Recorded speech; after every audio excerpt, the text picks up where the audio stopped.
Danielle has also been trying to beat selective mutism. Last year, at the age of 14, Danielle was still only speaking to a tiny number of people.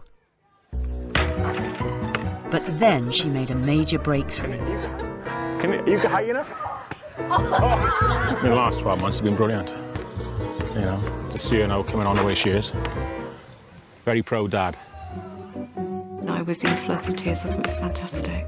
Seeing the progress that she's made, phenomenal. A year ago, Danielle was still answering questions with a whiteboard. Today, she can just open her mouth and talk. It's like if you're a singer and you go on stage the first time, you get this amazing adrenaline boost. It's like that. And you're like, wow, you know, I'm doing it. And no one will really understand how amazing that really felt.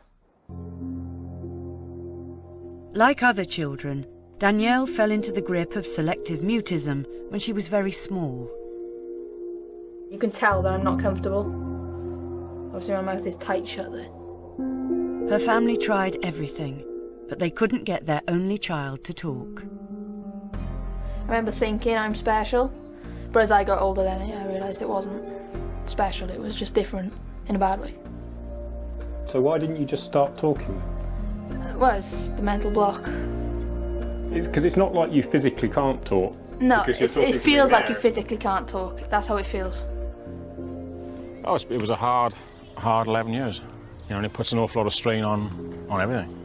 Family relationships. You know, you'll find, because of the frustrations the child has, they can get aggressive, verbally and physically, and we've had both. When she reached secondary school, Danielle still wasn't speaking to staff or pupils. The stress turned the daily school run into a traumatic business. She'd physically have symptoms of sickness, headaches, sweating hands, a little verbally aggressive. We used to have a bit of a punching session sometimes. And it's just horrible anxiety. It was just, horrible.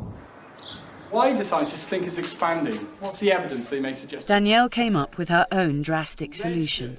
She asked to move to another school where nobody knew about her problem. She thought it might be possible to talk, providing she could start the moment she arrived. I walked in the door, I met the school secretary, I said, "This is Danielle," and Danielle said, "Hello," and I was like, I can believe it. And I said to my mum that I'd never felt so free, and I was like, oh yeah.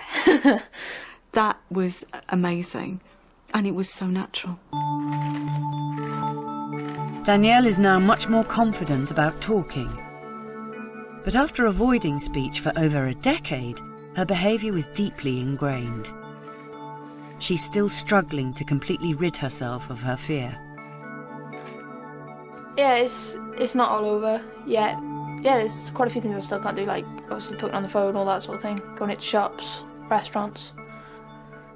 It's still part of my life. So what's your aim? To just talk to everyone. Be normal. In Wales, Danielle's social life is improving. Inside jokes. She's made friends in her new school that she does speak to. She's not giving up. I could just say, oh, I'm never going to get married, never going to have a boyfriend. Forget that. I'll let everyone else have them and I'll just sit back and chill, but, you know, what's the point in that? I think I'll always be anxious over certain situations, but I'll just keep going and, yeah, hopefully, just keep going and get over it all.